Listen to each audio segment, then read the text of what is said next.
What's up, guys? This is Jay with Prepared Citizens. Today we're going to talk about a patrol loadout. So I hope you guys are doing good. My name's Jay. I'm a former Army infantryman. I've done lots of training in this stuff, and it's also not just a business but a hobby for me. So I'm going to talk to you guys about what's in my chest rig. So let me get all, we're going to just kind of offload everything one at a time. The musket here, I guess we'll do a video one day on muskets. I like using my 22 kit out here a lot. That's a pretty cool little setup. But guys, don't get hung up on brands and things like that of muskets. Get one that works. Shoot it, train with it, you'll be happy. I have several brands, and honestly, all the ones I got right now are good to go. That one's a Bear Creek Arsenal. 10 out of 10 recommend that one. I've got videos on it. So the patrol bag, or what we call an assault pack, this one's actually not set up for a patrol. This one's more set up for filming YouTube stuff today because, well, that's what I'm doing today. This is a Crossfire CF1. I use this bag for a lot of stuff, so it's constantly getting emptied, filled back up with whatever. Great bag though. If you're wanting a bag that's going to last you a lifetime, you can give your grandkids. All right, our chest rig. This is going to be the everyday gear that is going to be honest. I'm actually probably going to have to take this thing off to go through everything.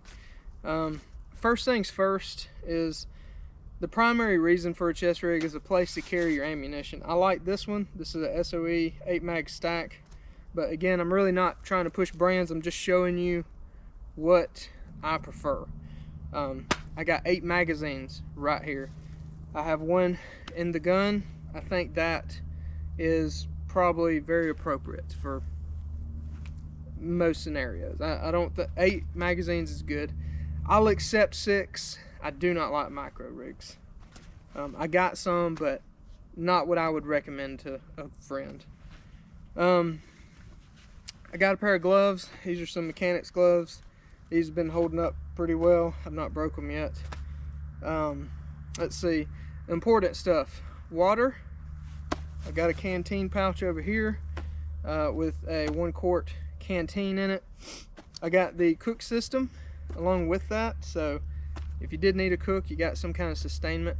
I do have a small fire starting kit on this rig, and I'll get to that in a minute.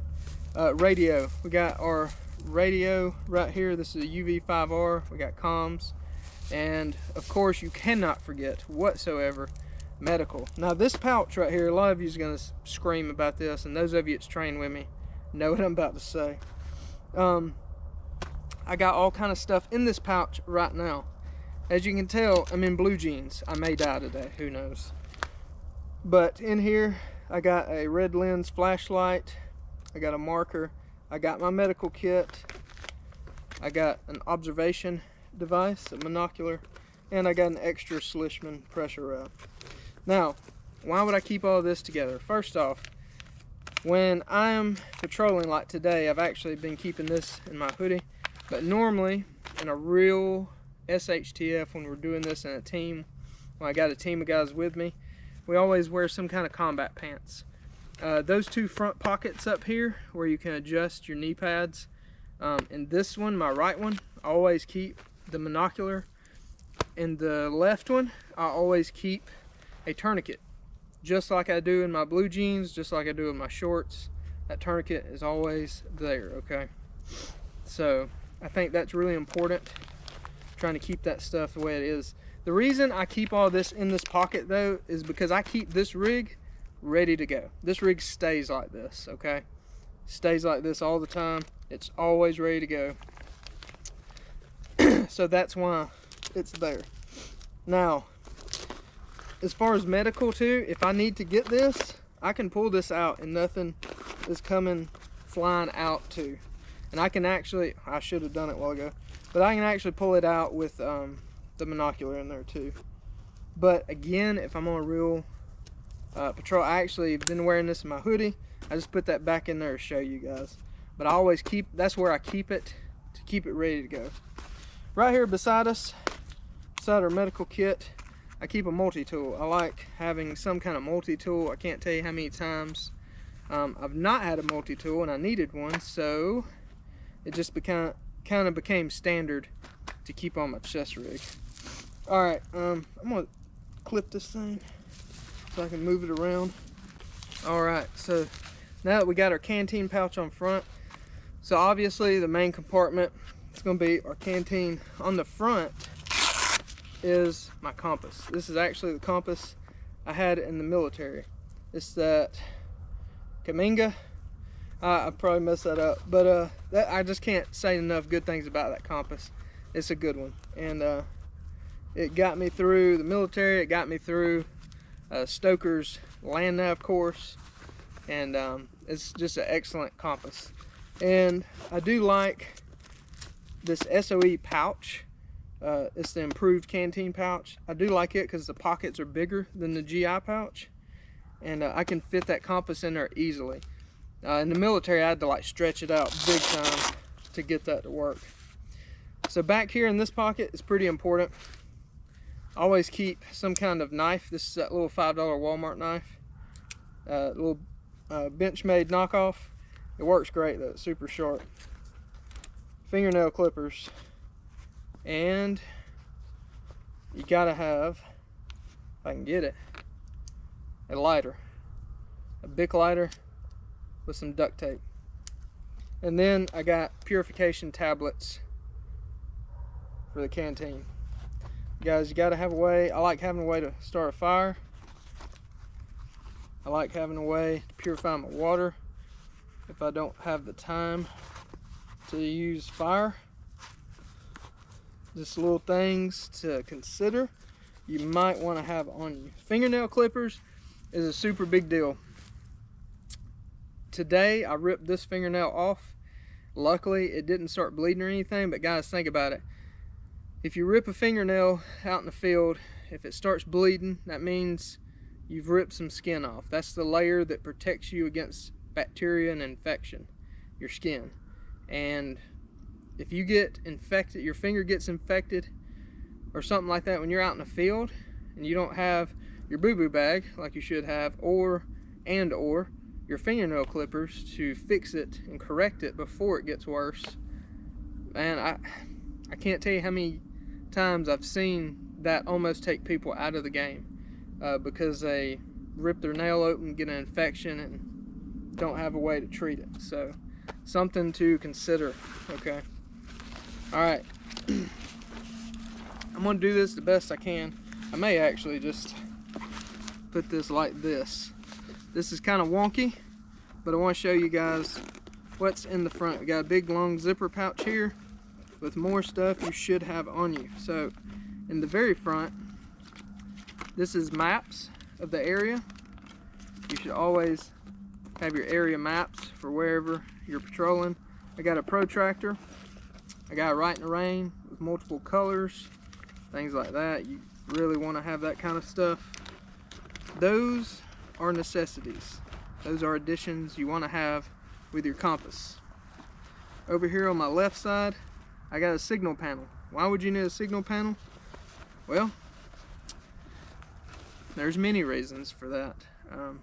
If you're wanting to get found, for instance. So I would not want to be lost or injured or something like that and someone not be able to find me. Radios die, things like that. Boo-boo bag. And then a very in-depth fire starting kit. You want to have some kind of sustainment out here. One thing I don't have that I normally do, especially for big patrols, is food. I don't have any little snacks with me. Usually I like protein bars and things like that.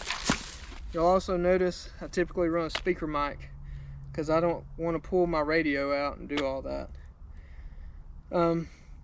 Pouch for a radio, those are pretty important. You want one that's not going to cause any kind of accidental push to talk button stuff. You want to avoid that at all costs. It has happened to me, not in like for real world, but like training. And for me personally, going back and forth through a few different radios like I normally do, what's worked really good for me is the double mag GI pouch military uses. If you're using an AR5RM, you know, a little bit thicker radio, it still fits in there without the extended battery, but you may want to trim off the little elastic band on that pouch. But other than that, that pouch has worked great. So guys, that's what I carry on me when I'm on patrols. Let's see, also the light that's in the medical pouch, the reason I keep that there is because you may need a light treating someone or looking at a wound or something like that. I also use that for map reading, so it's kind of a dual purpose. I also keep one of these little guys on me. This little streamlight I did a review on, I don't know, a few months ago. That way, if I got a hat or even a boonie, it still works. I can put this thing on my hat and go hands-free. So if I actually had to treat someone in the dark, we can make that work. It don't have a red lens, but you know, I guess the situation would depend if you need that or not. And blue jeans are perfectly fine to patrol in, guys. Don't be scared to get out here and walk around in blue jeans. You're gonna be absolutely fine. I don't know who come up with that hogwash. A lot of times, like in teams and stuff, I do have combat pants on, but I also have several dudes that'll show up in blue jeans, and they've all lived. So yeah, it's okay. And as far as uniform goes, I know today I'm not wearing any kind of uniform. This is just me coming out doing a property patrol, checking out the land and everything. But as far as uniform goes, if you've got a group of dudes that are training on a regular basis, you may want to start developing some kind of uniform code. But as far as, you know, just some buddies that you're inviting over doing camping and patrolling, I don't know, I wouldn't be too strict on it. Name brands I wouldn't give two shits about, because that's just, I don't know, that's silly to me. You know, like, I like SOE. Some people don't want to spend that kind of money. Some people want Condor, and Condor works. It's perfectly fine. There's nothing wrong with it. So I'm not going to be that dude, and I suggest you don't either. So guys, that's all I got for you. That's everything I keep on my chest rig, and I hope this helps. Maybe it'll give you some insights. And just lastly, before we buck out of here, I just wanted to remind you, you may require more or less than what I carry. I feel like this stuff is kind of the stuff you need to have, but in some area, like let's say if there was snow all around me, what would I need to include? What would be super important for me to include? Probably some different camo patterning stuff, cold weather gear, that kind of thing. Rain gear. I got rain gear in the bag. We'll do a patrol bag one day when I actually got it properly set up for a for real patrol when I'm out here with a group of dudes. May do that one for you, and that'd be cool to go over everybody's setup. But anywho, yeah, that's just things to consider. Just keep in mind it can change a little bit on some things, but I feel like ammunition, communication, medical, water, way to start a fire in case you needed to, keep your nails trimmed, keep infection at bay, so boo-boo bags, something like that, and a multi-tool. I feel like those in your land nav stuff, depending on where you're patrolling, you may want some land nav stuff. Even if you kind of know the area, it's not a bad idea to practice and keep that stuff in check, you know. So even though I was in the military, guys, I still went out a few months ago and took one of Stokermatic's land nav classes, because that's something I want to kind of stay honed at, okay? But anyway, guys, I'm gonna finish up this patrol. I hope that helped. Maybe it did. If you got anything to add or whatever, let me know. Something you do or don't do, that's cool. Drop it in the comments. And hey, please remember, if you need some medical or radio stuff, go check out preparedcitizenstg.com. And thank you guys so much that have subscribed and follow and do all the stuff. I really appreciate you guys. You have no idea. And guys, please remember to be an asset to everyone around you, not a liability. And I will see you guys on the next one. God bless.